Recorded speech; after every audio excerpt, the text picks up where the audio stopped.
នឹងបិទអាជីវកម្មកាស៊ីណូចំនួន4សង្ស័យប្រព្រឹត្តបទល្មើសលួចលាក់បង្កប់អំពើឆបោកតាមប្រព័ន្ធបច្ចេកវិទ្យាយុទ្ធនាការបោះសម្អាតបទល្មើសឆបោកតាមប្រព័ន្ធបច្ចេកវិទ្យាក្រុមការងារអគ្គលេខាធិការដ្ឋាននៃគណៈកម្មការគ្រប់គ្រងល្បែងពាណិជ្ជកម្មកម្ពុជាកលកបានសហការជាមួយរដ្ឋបាលខេត្តព្រះសីហនុដឹកនាំនិងសម្របសម្រួលដោយព្រះរាជអាជ្ញារងអមសាលាដំបងខេត្តព្រះសីហនុបានចុះផ្អាកនិងបិទអាជីវកម្មកាស៊ីណូចំនួន4កន្លែងដោយសង្ស័យជាប់ពាក់ព័ន្ធបទល្មើសប្រឆាំងបច្ចេកវិទ្យាអនុវត្តតាមបទបញ្ជាលេខ01បបរបស់រាជរដ្ឋាភិបាលស្ដីពីយុទ្ធនាការបោះសម្អាតការឆបោកតាមប្រព័ន្ធបច្ចេកវិទ្យានៅថ្ងៃទី2ខែវិច្ឆិកាឆ្នាំ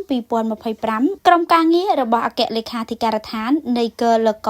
និងអគ្គស្នងការដ្ឋាននគរបាលជាតិដឹកនាំដោយឧត្តមស្នេហ៍ឯកសៀងសេនអគ្គលេខាធិការរងកលកសហការជាមួយរដ្ឋបាលខេត្តព្រះសីហនុស្នងការដ្ឋាននគរបាលខេត្តព្រះសីហនុមន្ទីរការងារខេត្តព្រះសីហនុដែលដឹកនាំនិងសម្របសម្រួលនីតិវិធីដោយលោកឈីវអេកគង់ព្រះរាជអាជ្ញារងនៃអាយិកាអមសាលាដំបងខេត្តព្រះសីហនុបានចុះផ្អាកនិងបិទអាជីវកម្មកាស៊ីណូចំនួន4កន្លែងនៅក្រុងខេត្តព្រះសីហនុការចុះផ្អាកនិងបិទអាជីវកម្មកាស៊ីណូទាំង4ខាងលើដោយយោងតាមសេចក្តីសម្រេចលេខ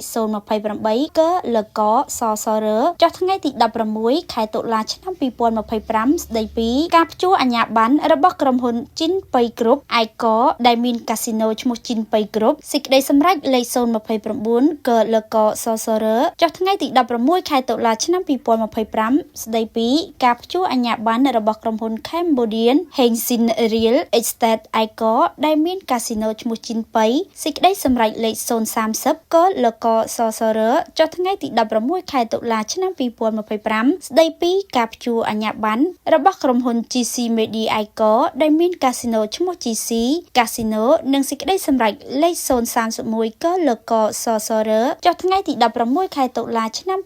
2025ស្ដីពីការព្យួរអាជ្ញាប័ណ្ណរបស់ក្រុមហ៊ុន GC Media ឯកដែលមានកាស៊ីណូឈ្មោះកាស៊ីណូជីនប៉ៃ4ដោយសង្ស័យប្រព្រឹត្តបទល្មើសលួចលាក់បង្កប់អំពើឆបោកតាមប្រព័ន្ធបច្ចេកវិទ្យាបង្ក្រាបនេះមានគោលបំណងបញ្ឈប់បណ្ដាញឧក្រិដ្ឋកម្មអនឡាញដែលប្រើប្រាស់កាស៊ីណូនិងសណ្ឋាគារជាទីលាក់លៀមសកម្មភាពការចុះផ្អាកនិងបិទអាជីវកម្មទាំងនេះក៏បង្ហាញពីការបដិញ្ញារបស់អាជ្ញាធរមានសមត្ថកិច្ចកម្ពុជាក្នុងការប្រយុទ្ធប្រឆាំងនឹងឧក្រិដ្ឋកម្មតាមប្រព័ន្ធបច្ចេកវិទ្យាដែលអាចបង្កគ្រោះថ្នាក់ដល់សង្គមនិងជនរងគ្រោះជុំវិញពិភពលោក